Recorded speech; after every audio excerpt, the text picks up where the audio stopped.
ang nagaisahanon nga Radyo Katoliko sang Dioses sang Bacolod. Diri ka na sa Radyo Katoliko. Kay Katoliko ako, DYAF 1143, ang radyo po.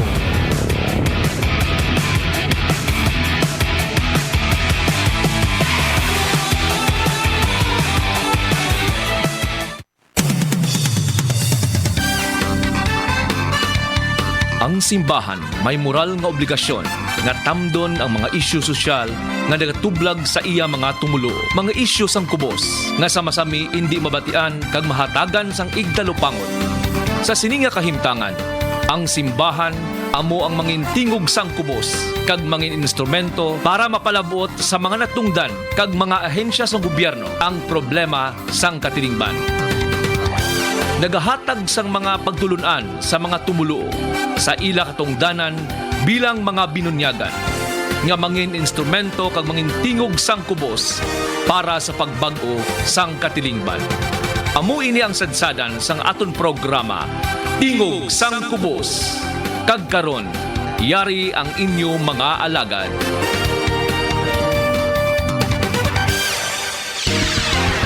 Tingog sang Kubos.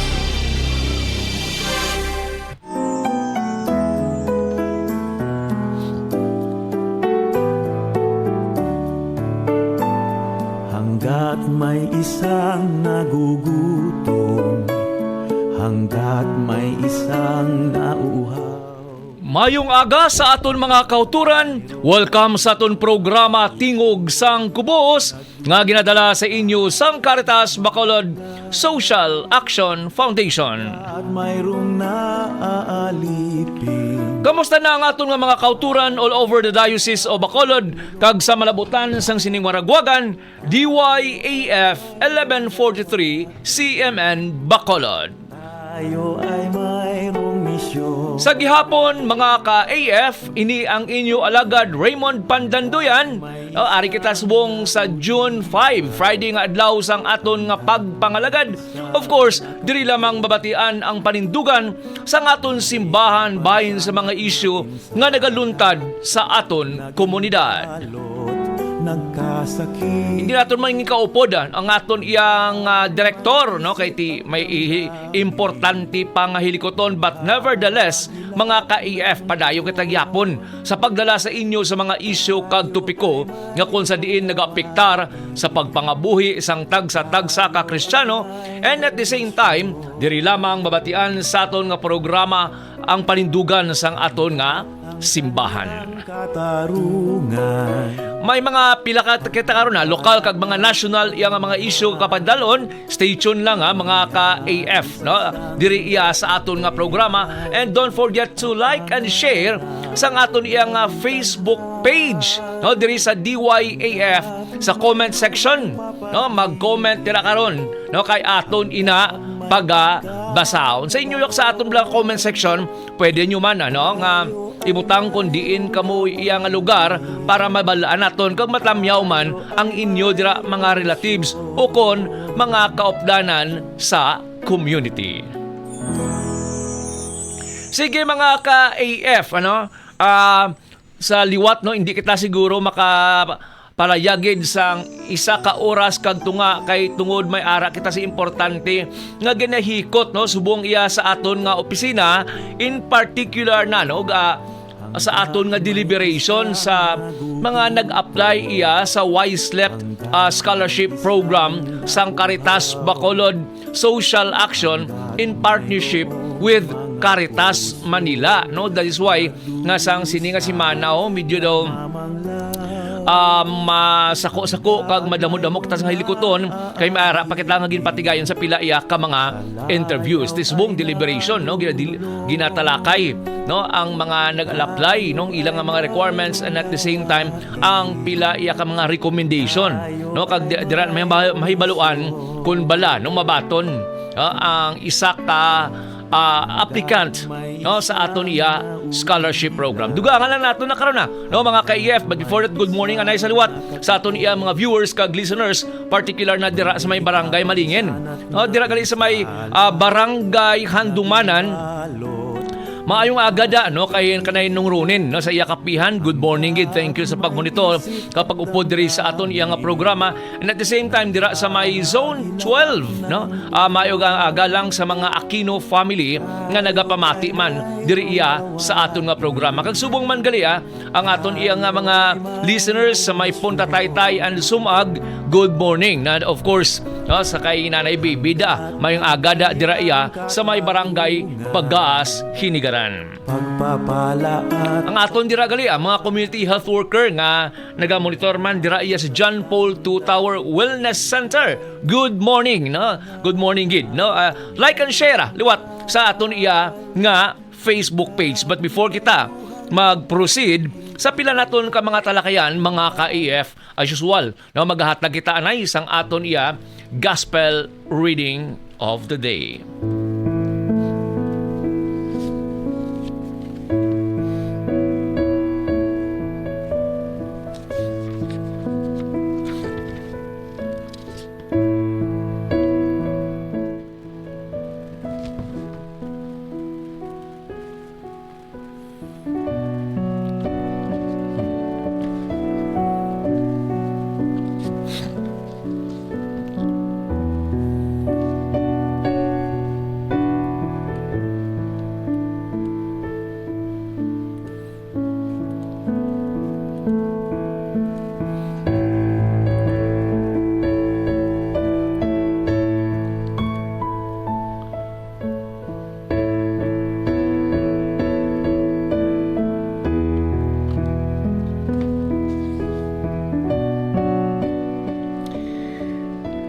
Ang pagbasa sa Santos nga Ebanghelyo suno sa kay San Marcos.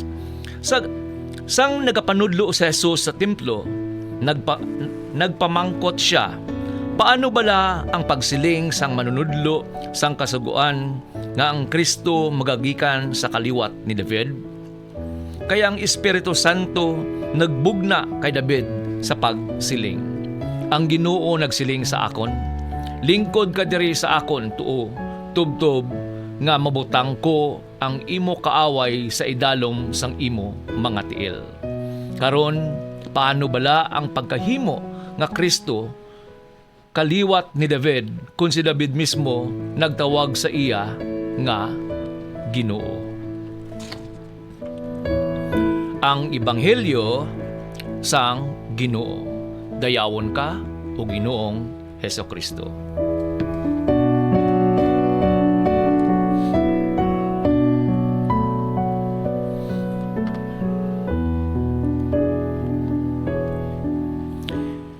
Mga ka-EF, no, sa subong iyan naton nga gospel, no, isa lang ang challenge sa aton.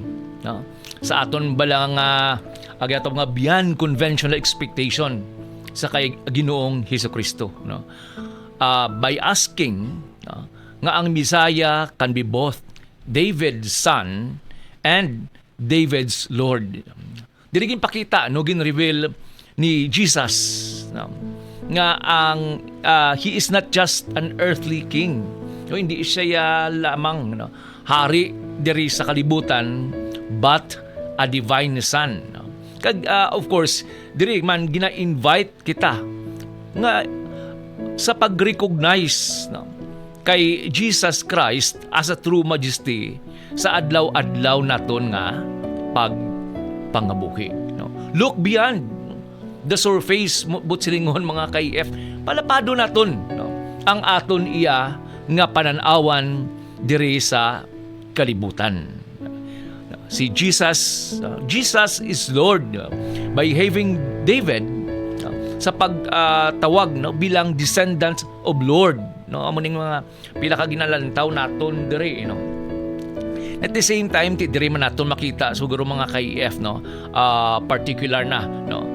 Kita bala diri sa kalibutan no, hindi lamang sambalat, hindi lamang mga literal no ang aton iya pananawan no, para for example no sa pila natong ka mga experience no sa aton iya nga mga hilikoton no, sometimes nagapanghikot ka bala pero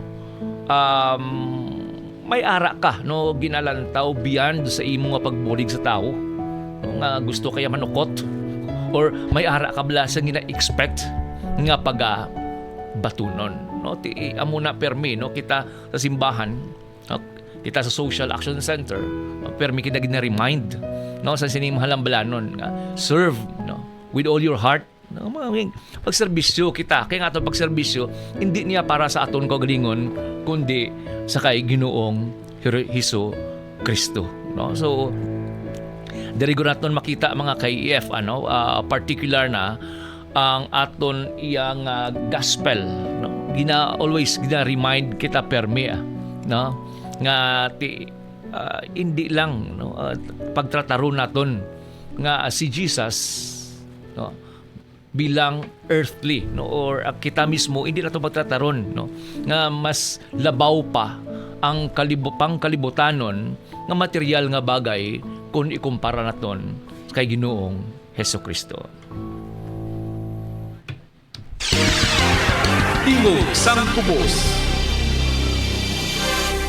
Okay, sige mga ka-EF, as usual sa nahambal ko natin, mga hasta until 9 o'clock lang kita, kaya medyo madamo-damo pa kita sa hilikoton, but before kita mga ka-EF, no, mag-proceed sa pila naton iya ka mga talakayan, no, kadto kita nay, check naton ang lakat iya sang panahon, considering, no, nga ti ari nagin man ginadeklara sa Pag-asa nga nagsulod nagin man kita sa rainy season, but mayo man na, no, nga adlaw-adlaw, no, ma-check up, no, adlaw-adlaw ma-check naton iya, no, ang lakat sang panahon. Dahil lang gid gali kay wala ako dahil lang medyo gatalang ko sa isang bagot ang mga pangalan, no, okay, sige. Tingog sang Kubos. Check natin mga KEF, no, ang lakat iya sang panahon halin sa Pag-asa. Pag-asa Weather Forecasting Center. Narito po ang ating latest update sa binabantay nating bagyo na si Bagyong Esther. Ito po yung low pressure area na minomonitor natin itong mga nakaraang araw at naging isang ganap na bagyo na nga po. Ito po yung as of 5 a.m. update natin ngayong araw ng Biyernes, June 5, 2026. Sa ating latest satellite images, makikita po natin, and narito po yung ating latest update sa bagyong si Esther. Ito po yung dating ang low pressure area kahapon. Ang huli pong lokasyon nito sa 225 kilometers kanlura ng Itbayat sa lalawigan ng Batanes. Naging isang ganap na bagyo na po ito kaninang 3 a.m. ng umaga. Ang lakas po nito nasa 45 kilometers per hour malapit sa gitna at pagbugso, nasa 55 kilometers per hour at kumikilos pahilagang silangan sa bilis naman na 20 kilometers per hour. Samantala, maliban po sa bagyong Esther na magdadala ng mga pag-ulan lalong-lalo na sa lalawigan ng Batanes, ay patuloy pa rin yung pag-iral ng southwest monsoon o habagat at ito ang magdadala ng maulang panahon pa rin ngayong araw at posible po hanggang weekend sa malaking bahagi ng western na Luzon, lalong-lalo na po yung area ng Ilocos Region, ilang bahagi ng Cordillera kasama yung Bataan, Zambales at gayon din sa ilang bahagi ng Batangas, Cavite at ilang bahagi ng Occidental Mindoro at maging sa Metro Manila, inaasahan pa rin ngayong araw ang maulap na kalangitan na may mga pag-ulan. So mag-ingat pa rin po sa mga posibilidad at banta ng mga biglang pagbaha or pagguho ng lupa, mga flash floods at landslides. Samantala, mapapansin po natin walang masyadong kaulapan naman sa ilang bahagi po ng Visayas at Mindanao, gayon din sa may southern part ng Luzon.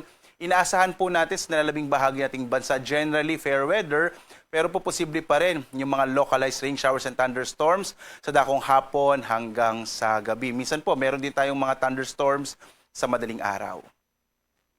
Narito po yung magiging track ng bagyong si Esther. Base sa ating pinaka-latest na update, makikita po natin na ang bagyong Esther ay patungo dito sa may bahagi ng Taiwan. Posible po ngayong araw ito ay maglandfall sa may southern part ng Taiwan. At habang binabaybay nito, papalabas ng Philippine Area of Responsibility, posible pong by tomorrow, araw ng Sabado, ay nasa labas na ito ng Philippine Area of Responsibility bandang umaga. Posible itong lumakas, maging isang ganap na tropical storm. Kapag po may tropical storm na or tropical storm category na yung bagyo, ito po ay bibigyan na ng international name. So pag ito po ay tumungo na sa may southern part ng Japan, posible po itong maging isang ganap na tropical storm category. Pero sa ngayon po, mananatili pong tropical depression itong bagyong si Esther habang nasa loob ng Philippine Area of Responsibility. At dahil nga sa bagyong Esther, tayo po ay nagtaas ng Tropical Cyclone Wind Signal number 1 sa bahagi ng Batanes. So sa mga kababayan po natin sa Batanes, asahan po yung posibilidad ng mga pagbugso ng hangin at malalakas na mga pag-ulan na dulot nga ng bagyong Esther. At narito naman po yung ating inaasahang magiging mga pag-ulan po, no, dulot ng bagyong Esther at ng habagat. Ngayong araw, inaasahan po natin ang maulang panahon pa rin, lalong-lalo na sa bahagi ng Ilocos Sur at La Union, at gayon din po sa area ng Ilocos Norte, Abra, Benguet, Pangasinan at Zambales. Mag-ingat po muli sa mga posibilidad ng mga flash floods at landslide na dulot po ng malalakas na mga pag-ulan. Ito ay dulot ng habagat. Samantalang ang malalakas na mga pag-ulan sa may area ng Batanes ay dulot naman ng bagyong Esther. Bukas, araw ng Sabado, inaasahan pa rin natin ang maulang panahon sa malaking bahagi ng Ilocos Region, maging sa mga lalawigan ng Abra, Benguet, at gayon din sa Zambales. Pagdating po ng araw ng Linggo, ina-expect naman po natin ang mga pag-ulan ay dito na lamang sa may area ng Ilocos Norte at Ilocos Sur. So muli po, no, asahan po natin this weekend, ngayong araw ng Biyernes hanggang weekend, ay mananatili pong medyo maulang panahon pa rin sa malaking bahagi nga ng western section ng Luzon, area ng Ilocos Region, ilang bahagi ng Central Luzon, kabilang na dyan ang Metro Manila, Batangas, Cavite at ilang bahagi ng Occidental Mindoro. Samantala po, sa lagay naman ng ating karagatan, unahin po muna natin yung mga lugar na may mga magpagbugso po ng hangin. Ngayong araw, bagamat wala naman pong nakataas sa Tropical Cyclone Wind Signal sa ibang pambahagi ng Luzon, maliban sa Batanes, posible pa rin yung mga pagbugso ng hangin na dulot pa rin yan ng habagat. Mananatili po ito hanggang this weekend. Mapapansin po ninyong malaking bahagi ng Luzon, lalong-lalo na dito po sa may area ng western section pa rin ng Luzon, kabilang din yung Calabarzon, Occidental Mindoro, ay asahan pa rin po itong mga pagbugso ng hangin. Pagdating ng araw ng Linggo, may mga pagbugso din ng hangin sa Batanes, Babuyan Islands, Ilocos Region, Isabela at Zambales. At sa lagay ng ating karagatan, wala po tayong nakataas na gale warning sa anumang bahagi ng ating kapuluan. Bagamat yung Northern and Central Luzon makararanas ng katamtaman hanggang sa mga maalong karagatan, iba yung pag-iingat pa rin po, lalong-lalo na sa mga maliliit na sakyang pandagat at maliliit na mga bangka, lalo po dito sa may western section ng Luzon, kung saan nga umiiral, medyo malakas po yung habagat dito sa may western section ng Luzon, kaya mag-ingat po yung mga maliliit na mga bangka. Samantala po, ang Pag-asa ay nagdeklara na ng pagsisimula ng tag-ulan. Partikular na nga dito sa may western section ng Luzon at Visayas. Kahapon po, dineklara na ng Pag-asa ang onset ng rainy season. At dahil po rito, asahan na natin na mas mapapadalas pa yung mga pag-ulan sa hapon hanggang sa gabi at maging sa madaling araw, lalong-lalo na po sa may western section ng Luzon at Visayas. Ito po yung area tinatawag na nasa loob ng type 1 climate kung saan kitang-kita po yung or nararamdaman yung maulang panahon, lalong-lalo na pagdating ng Hunyo hanggang bandang Oktubre or hanggang mga bandang Nobyembre. At dahil nga po nasa panahon na tayo ng El Nino, or papunta tayo sa El Nino, asahan din po na itong habagat season natin ay posible pong mas malalakas yung mga pag-ulan, lalong-lalo na nga sa western section ng Luzon. Kaya dahil po dyan mga kababayan, lagi po tayo magdala ng mga pananggalang sa ulan at laging makinig sa update ng Pag-asa para po sa mga latest nating mga kondisyon ng ating panahon. At para po lagi tayong updated, maaari po tayong sundan sa iba't ibang mga social media platforms sa X, sa Facebook at YouTube at sa long website ng Pag-asa. Tigo, Sangkubos.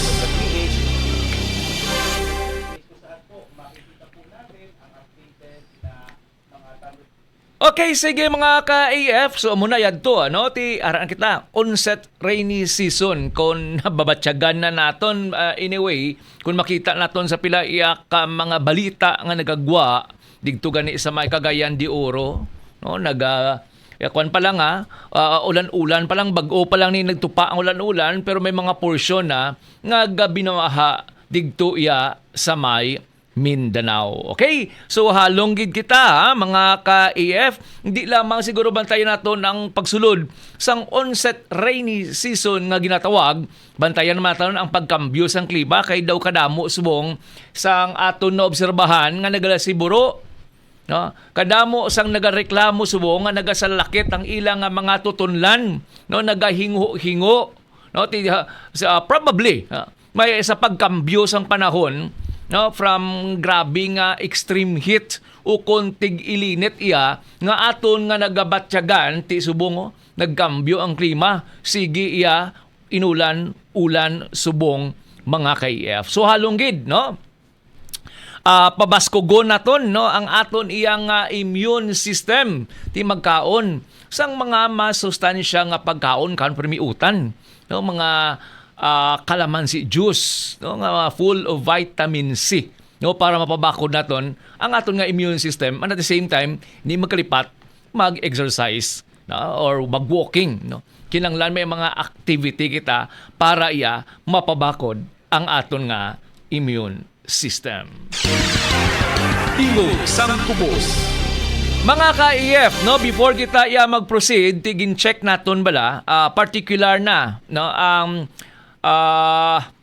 5-day trading no halin sang 8, 9 sang 1, 2, 3, 4 and 5. So may nakuha kita diri nga pila iya ka mga update nga may possible nga rollback iya nga matabo no as of June 5 amo ni nakuha naton nga datos no mga yara possible nga pag-rollback 9.26 per liter sa gasolina 4.76 per liter kag sa kerosene 10.86 na hindi ni siya bara. Medyo kadali na ginapobra na pagkuha natin sini 10.86 per liter no. Liwaton ko lang ang diesel possible rollback 9.26, ang gasoline 4.76 kag ang kerosene o kung gas 10.86 per liter. Tingog sang Kubos. Okay, so do maayo man no nga balita no kabay pa no nga magdugang-dugangan pagid ang pagnubo iya sang presyo sang langis, at least makagulugin hawa kita bala kay ang current retailing price subong sang presyo no sa merkado kung diesel ka around mga 73 to 74 pesos. Inaiya sa mga dalagko ng mga players. Kaya ang mga small players nag-range saya 75 to 77 pesos. No, tiyan mo nambal naton bala no nga sa oil deregulation law gina-encourage mo nga magsulod ang mga small players to compete sa sining mga big players. Pero baliskad gihapon ang nagakalatabo no. Barato sa gihapon ini mga big players no Shell, Caltex and Petron kumparar nimo sa mga small players mga ka-EF. Kag sa Japon, no, kita yan nagapanawagan nga dapat ibasura na ang oil deregulation law and at the same time, i-nationalized ang oil industry. Hindi naton pagpabayaan nga ang mga dalagko, mga negosyante, amo iya ang nagapadalagan sang oil industry kay vital iniya sa pang-ekonomiya sang pungsod sang Pilipinas kay diri nakasalalay ang movement no sa mga basic goods and necessities nga ginakinahanglan naton sa adlaw-adlaw nga tanan. Tingog sang Kubos. Okay, sige mga ka-EF, medyo kadto kita na sa lokal nga bahin tagaan na naton bala sang Igtalubangod, particular na ining issue no sa Bacolod City Water District, no.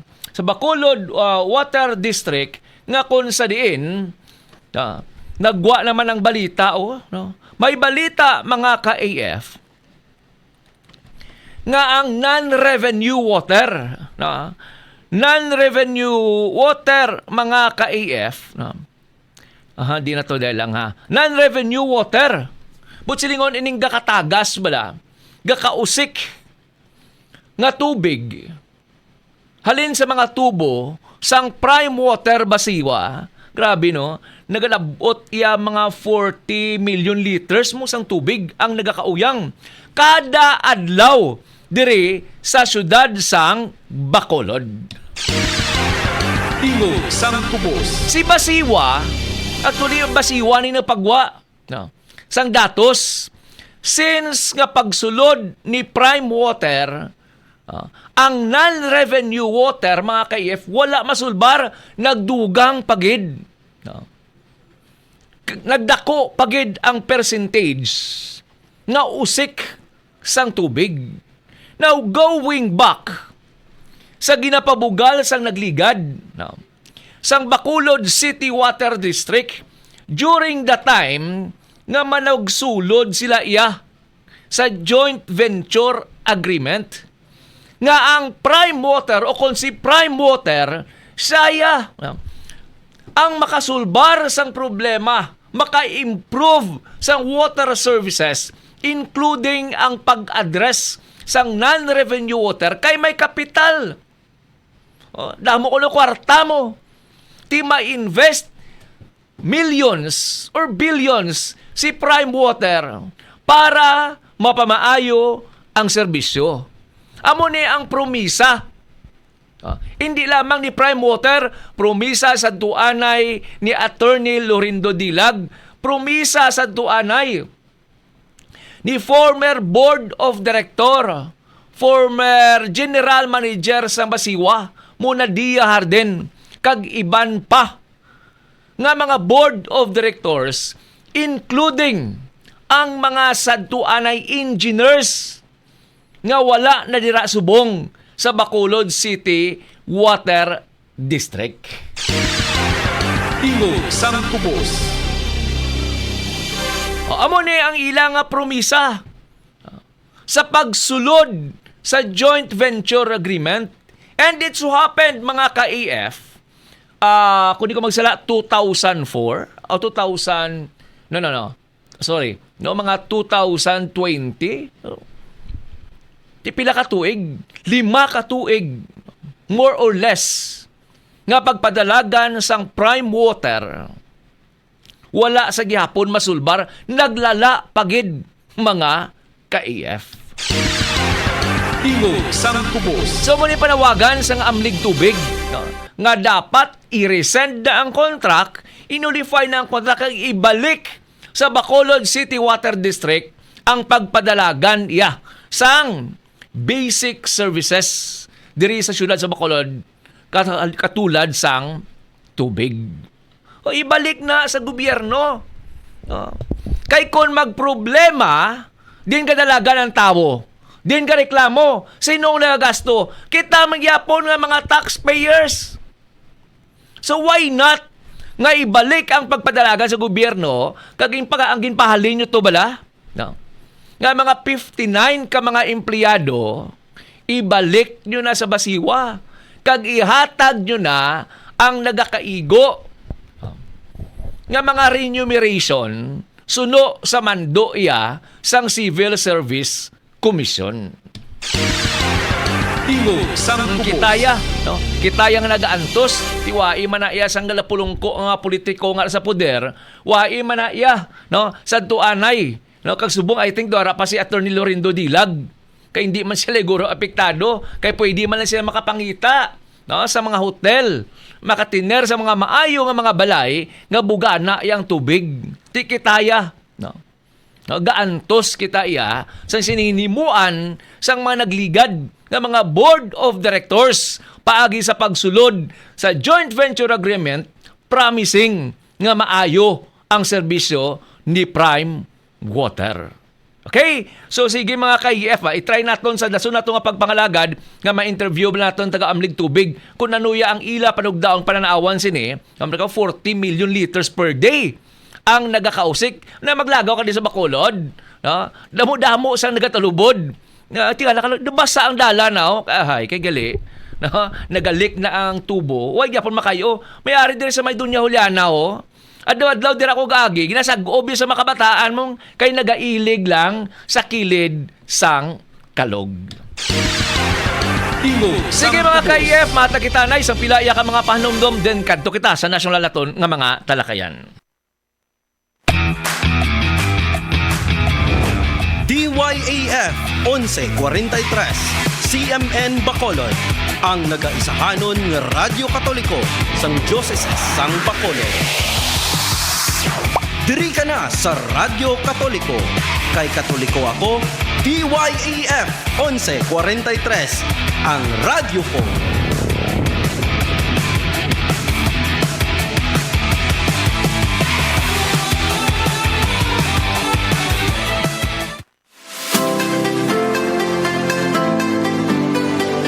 Ang inyo estasyon sa kahanginan DYAF 1143 nagapatigayon sa adlaw-adlaw nga tanan sang iyang misyon sa pagpahibalo sang mensahe sang simbahan kag ang DYAF nagatinguha nga makalambot ini sa halos tanan nga pwede niya malambutan sa bilog nga probinsya sang Negros Occidental o kung hindi gani sa bilog nga isla sang Negros. Para sa inyo nga bulig, kag kung anuman ang inyo matanyag nga bulig kag suporta sa evangelizing mission sang DYAF 1143, mahimo lang ninyo personal nga madulong sa waragwagan sini nga yara na hamtang sa second floor sang sini nga building, corner San Juan Rizal Street sa siyudad sang Bacolod. Ang estasyon sang DYAF yara na hamtang sa kilid sang Bishop's House. Mahimo man kamo makapanawag sa telepono 475-0428. Kag mahimo man kamo makatawag sa cellular phone 0906-453-1921. Kag ang pinakamadali nga mahimo nyo himuon amo ang pag-scan sang QR code nga inyo makita sa inyong mga screen sa karon. Para sa inyo bulig, sa liwat, mahimo lang magpanawag sa cellular phone number 0906-453-1921 o kung magdaya lang sa inyong mga landline 475-0428. Madamo gid nga salamat.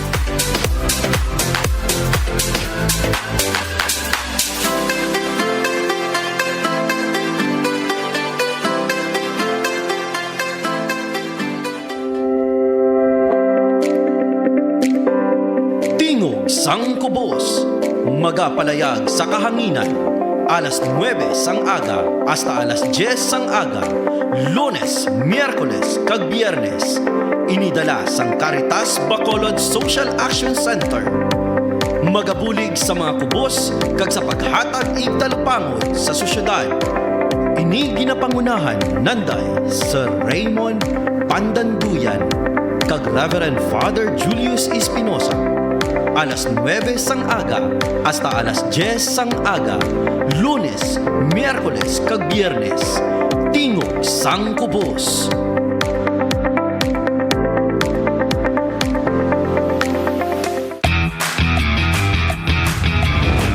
DYAF 1143 CMN Bacolod, ang nagaisahanon ng Radyo Katoliko sang Diocese sang Bacolod.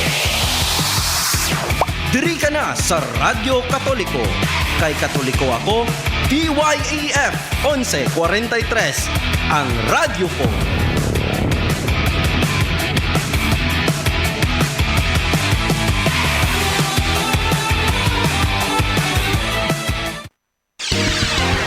Tingog sang Kubos. Balik kita mga ka-AF, diri sa aton programa Tingog sang Kubos nga ginadala sa inyo sang Caritas Bacolod Social Action Foundation, Philippine Standard Time, alas 9:35. Tingog sang Kubos. Kadto kita mga ka-AF, no, particular kahapon ang natabo iya sa May Senado. Grabe nga drama naman, no, sa May Senado, no, and at the same time diri ni mo makita, no, kung ano nga klase sang mga mamamalidha o kung mga senador ang ginpangbutang naton sa pwesto. No, nami man pamatian mo, no, may ara sang SB 11, may SB 13, simuda mga hip-hop o kung mga Korean, kuan bala, yung mga singer. No, but anyway, mga ka-AF, ang nagakalatabo subong, particular na sa aton, sa may Senado, diri naton, liwaton ko lang diri naton makitaan, mga ka-AF, no, ang sitwasyon kag kahimtangan nga kadamo sang nagakadapat kag nagakaigo, no, nga sulbaron kag talakayon sa Kongreso ang ilaya, no, ang pagdinisuganay kung sino ang makapwesto sa poder. Tingog sang Kubos. Di kahapon mga ka-AF, no, Grabe ang pagmonitor sang bilog nga pungsod Pilipinas sa natabo kay ti masulod, no? Nagsulod ang SB 13 para sa pagkandak sang hearing, particular na sa issue sang flood control nga controversy nga nagwaldas sang binilyon ka pesos. Tinakita nyo, may mga disuganay paya kahapon. Now, ang point naton, mga ka-EF, amo ni, no? Sa pagpatigayon sang hearing sa flood control sang Blue Ribbon Committee nga ginapangunahan iya sang SB Black kag ni Senator Pia Cayetano, may gin-present nga mga 12 ka mga Marines nga allege amo ni ang bagman ni former Congressman Saldico. Tingog sang Tubos. Ang hearing, wala stenographer, wala mga Senate staff. I don't know kung tida mo a question na to, paano karon to? No? Paano pagpatigayunon ang ginatawag nga minutes of the hearing? Sino to matranscribe? Kay wala to sang staff halin sa Senado. Una na palamangkotanon. Ikaduwa nga palamangkotanon, sa presentation sang witnesses kag evidence, digto mo man makita, no? Nga mas madamo pa sang ginahambal si Senador Marcolita kag si SP Cayetano. Kag sila pa ya ang mas knowledgeable. No? Sila pang mas knowledgeable kag nakabasa kag tulid nga ginbasa sang mga affidavit sang sining mga star witnesses nila nga ginpresentar. Tingog sang Tubos. Na? Sila pa ya. No? Now, ang ining ginalantaw naton maya mga ka-EF, naglabot pa, no? Sa pila ka mga presentation. Halimbawa, no? Si Senador Tulfo, Raffy Tulfo, ti ginakusar, nakabaton. No? Nakabaton man. Sang minalita nga kwarta. Even si Franz Castro, former Congresswoman Franz Castro, sang Kabataan Party List, sang ACT Party List, si Kabataan Party List, si Raul, nakabaton man siya. And I think si Arlene Brosas, sang Gabriela Party List, si Trillanes, ganun, nakabaton man. More so, ang taga-International Criminal Court. Tingog sang Tubos. Si Congresswoman Leila de Lima, natudlo man naging nakabaton sang minalita, kwarta o galing lang kay ti may defect, medyo may nagka-problema ang ilayang affidavit kay ti hambal nila supposedly wala diya si Senator de Lima kay ti during the time di ba pa montes sa prisuhan. Tingog sang Tubos. Si Father Flavi, nakabaton man, ginaligar. Pero aryo na may statement diri iya mga ka-EF, di lang gida, kay plastat ni Bla. May statement diri nga ginpagwa mga ka-EF, no? Ang pila iya ka mga kaparian, palihag tabla, chef, no? Statement nga ginpagwa ang mga kaparian, no? Particular na sa involvement, ginaligar nga si Reverend Father Flaviano Antonio L. Villanueva, no? Nakabaton iya sang minalita nga kwarta. Statement mga ka-EF on the allegation raised by the 18 Marines during the Senate Blue Ribbon Committee hearing June 4, 2026. No? Nag-issue sang statement in response sa mga allegation made during the Senate committee hearing today, in which Reverend Father Flaviano Antonio L. Villanueva was specifically accused of receiving money through an envelope. Envelope kaliya allegedly delivered near a church on Mindanao Avenue, Quezon City, and through a suitcase, dati may ara, minalita, grabe no, allegedly delivered to address identified as 33 Clemente. We categorically deny the allegation. They are false, no? So no ya sa sining statement, no. Ang unang allegation nga delivery malapit sa simbahan sa Mindanao Avenue. No. Collapses on its own facts. Nga wala sang specific na church nga gin-identified. Kag ang SVD nga grupo sa mga kaparian, church or ministry center naga-exist sa Mindanao Avenue. Tingog sang Kubos. Wala sa simbahan o kon ministry o kon building nga ara sa Mindanao Avenue. Di mo nila ang balbala, no? Basiway ni nila makaduan guro. Wala nila ma-check bala ang Mindanao Avenue. No, kun bala may ara ginmanda sa simbahan ang ining mga Jesuit naton iya nga mga kaparian. Ikaduha, ang allegation involving the supposed delivery of suitcase at 33 Clemente is unsupported by any evidence and is not more than a fabricated accusation.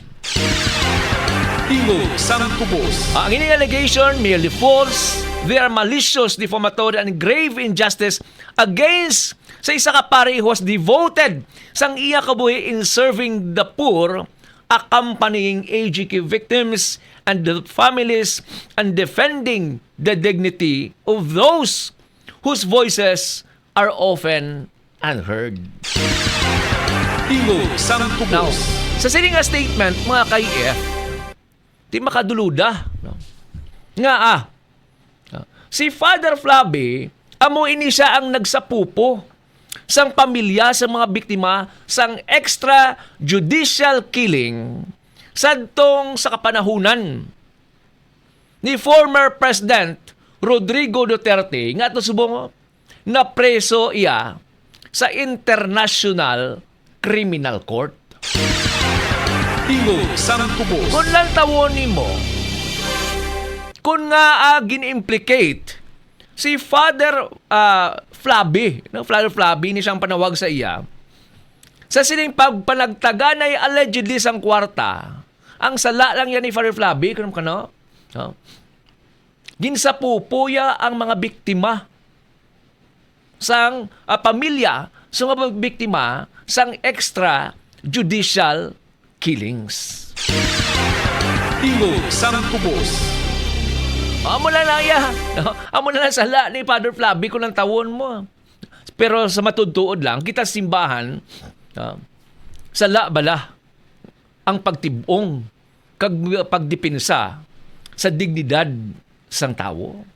Primarily, amo na yung hilikoton sang isa ka masumulunod ni Kristo. Ang pagtibong sa dignidad sang tao, ang pagdipinsa sa mga pigado nga di ginadaog-daog, ang ang magiging ang tawag bala naton mga ka-IF, no, nga ikaw aya ang mangintingog sang mga wala sang tingog kag ginadaog-daog. No, amo niya primarily, no, ang isa kahilikoton bilang mga binunyagan nga Kristiyano. Tingog sang Kubos. Si mga ka-IF, no, patingala ka, no, si Father Flavi, dadala pa ha. But anyway, ikadua, mga ka-IF, ang ikadua ang ginalantaw naton diri, tiki kadamo ay no, sang pila iya pagid ka mga allegation nga kung sa diin wala bala magkatugma no, pares kay gina-claim ni Senator Tulfo. At hindi pa ko yung senador to, no? Way pa ko hilabot, no? Parehas sang palayag sa sining mga witnesses, no, nga alleged bagman ni Saldico. Ti nga ICC, International Criminal Court. Ti ano man niya ila, no? Ano man niyang ilang isyo diri sa pungsod Pilipinas. All they have to do, ang ilaya makandak man ng investigation sa pungsod Pilipinas kay may nagreklamo. And at the same time, non-functional. No, kag wala maayo nag-function to address sa mga extrajudicial killings. No, ang gobyerno sang pungsod Pilipinas, di may nagreklamo. Allegedly, $2 million. Di what is $2 million? No, sa reputation sang International Criminal Court. Tingog sang kubos. Pero masyado bala ka, kung sa mga terminology pa nito, masyado kabakol, no? Ang ining mga allegation, mga ka-EF. Tingog sang kubos. Ang pinamakamasakit pa dire, even si Senator Marcolita na diskitahan niya pa ang mga media, mga ka-EF nga bayaran. No? Ariyo, pabati ko sa inyo bala, no, ang statement iya ni Senador Marcolita, mga kaif, sa bahayag nga bayaran ko, no, ang mga katapo sang media. Kayo pong mga participant sa media, nakaramihan po sa inyo ay bayaran. Sasabihin ko na sa inyo ito. Meron po bang nagsalita sa kanila? Kayo pong members ng media, tinanong niyo po ba sila kung bakit nagpakatahimik sila? Halos 10 buwang singkad, hindi sila kumibo. Tingog sang kubos. Grabe, no? Karamihan sa inyo, bayaran. Di ka damo-damo sang nag-react. Nga bidya, mas kakita ganit, ma-react kita no? Kaya in general, generalize siya ang bilog nga media, organization, media outfit, individuals nga bayaran o kung nagabaton sang kwarta. Tingog sang kubos. Isakit sa aton.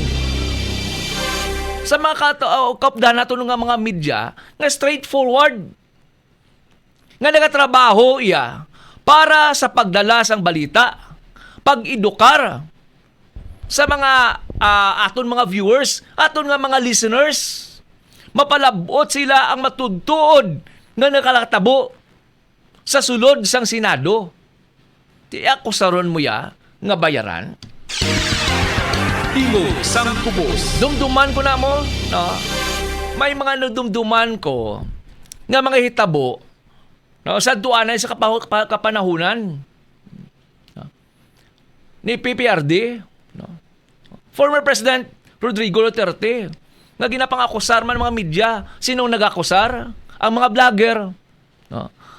Ang mga diehard nga mga DDS, amo na akusar nga bayaran ang mga media. No. Kaya sila nila, gusto nila, sila lang yapirme ang patihan. Sila lang ang patihan. Amo ni mga ka-EF, no? Grabe, no? Ang impact sa ginpahayag ni Senador Marcolita. But anyway, to cut the story short, tinagpangayo man siya, ano, sa pasaylo sa media. Sang ginkonfrontar siya sa iyang ipatigayon nga press conference. No, pero the damage has been done. No? Senador ka sang pungsod Pilipinas nga supposed to be, kung may ara ka statement nga ginapalayag, no, kung may ara ka statement nga ginapalayag kay senador ka, no, dapat mo anay inuhan. Tingog sang kubos. Now mga ka-EF, isa lang ang aton iya, no, nga paglantaw sini. Sa padayon, nga pag inagaway isang pwesto sa may Senado, kadamo-damo sang mga nakapending nga mga hilikoton nga kuntani kag nagakadapat nga magpungko ini sa balik. Una, para sa pagtalakay sang pila iyak ka mga importante nga mga nakapending nga mga Senate bill nga may ara na yan na approve na sa lower house. Ti isa to sa nakita o gani o. Isa sa nakita ko dito, mga ka-AF, no? Ang sa hospital bala, no? Nga kung ma-hospital kaya, hindi pwede, no? Hindi pwede nga hindi ka pagpagwaon, no? Kung may utang ka sa isa ka pribado nga hospital, no? To isa na siya, no? Sang aton iyang nakita nga importante, no? Nga maproteksyonan man tungod sa kamalahalon subong, no? Kamalahalon subong magpa-hospital ka, kung nakuya, no? Kung ako gani, din ko bimasulod. Di na ako mapasudlon, no? Sa private hospital. No, kay parang maagapan ang imo iya nga pasyente. Ang ina iya mga ka-IF, no. Klaro na iya kaayo kag dapat proteksyonan sang gobyerno, no. Kita iya nga mga pigado. Tingog sang Kubos. May ara pa nga hilikoton. Ano pang hilikoton mga ka-IF? Di anong matabo, no? Ano ang matabo sa impeachment proceedings? Makaproceed ba yan nini, no? Tungod sa sinampakilay nila iya sa Senado, no? Amo na ang pila ka mga palamangkutanon nga kita iya, no? Kita nga mga Pilipino, kita nga mga taxpayers perde sa sini nga sitwasyon kag kahimtangan. Tingog sang Kubos. Okay, sige mga ka-IF, ang oras na ito alas 9:54, pasadahan ko lang niyo, no? Particular na ang statement sa National Union of Journalists in the Philippines, no? In relation sa gihapon sa pagpahayag ni Senador Marcoleta nga ang mga media bayaran. Hindi mo lang siya pag-ikuan, ako lang di ako lang di maklika, no?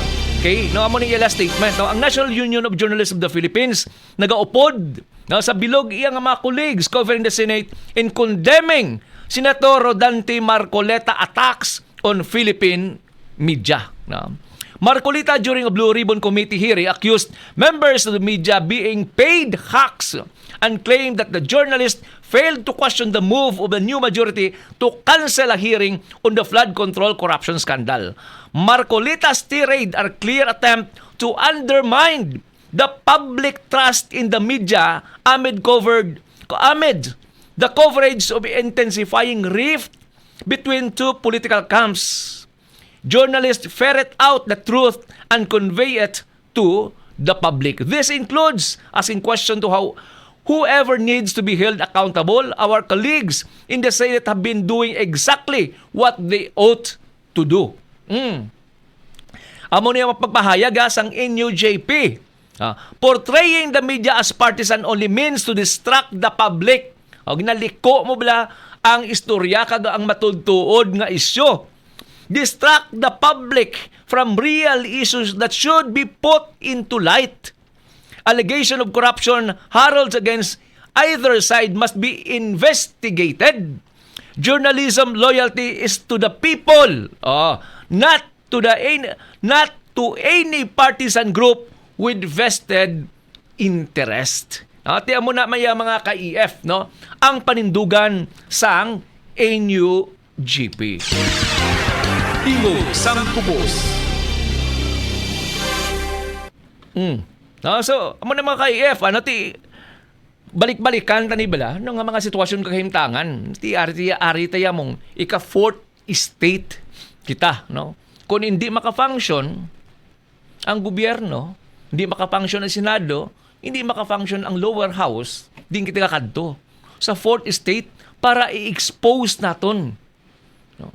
I-expose naton ang mga kalautan nga ginhimo diri sa aton nga pungsod. Tingog sang Kubos. To end sa sinidiscussion naton iya mga KF, kahit isa na balkon hindi kita makapalawig kay may deliberation pa kita. Nakuhaan ko lang bala ang statement ni Most Reverend Alfredo Abet Oy, no? Palihog talaga ni Chep, no? Ang balga ni Bishop Oy, mga KF, no? The highest law is not ideology. Party loyalty or personal ambition. The highest law is love. Love nga nagapangita sang kamatuoran, love nga nagapangita sang hustisya, love that seeks the common good. A nation cannot move forward if its leaders are driven only by revenge, self-interest, or partisan advantage. Tingog sang Kubos. Amo na, no, kung nagapalangga ka, nagatuo ka kay Kristo, kag ginapalangga mo si Kristo, ti palanggaon mo. Ang imo nga pagpalangga, no, nagalid ni siya sa pagpangita sang kamatuoran. Nagalid siya sa pagpangita sang hustisya. And at the same time, nagapangita ka o kung nagalid siya sa pagpangita para sa kaayuhan sang kadamaan. Tingog sang Kubos. Sige no mga ka-EF, no? Mga ka-EF, ano? So, medyo alang-alang kita, oras na to, alas 9:57 na. Kita na lang kita sa masunod nga Lunes iya sang aton nga pagpangalagad. Upod sa bugos sa katapuan sang DYAF 1143 CMN Bacolod, kagupod sa bugos sa katapuan sang Caritas Bacolod Social Action Foundation. Sa gihapon, ini ang inyo alagad Raymond Pandandoyan, nga nagasiling kabay pa ang Diyos sang pagidait, pagigugma kagustisya, magaluntad sa aton tanan.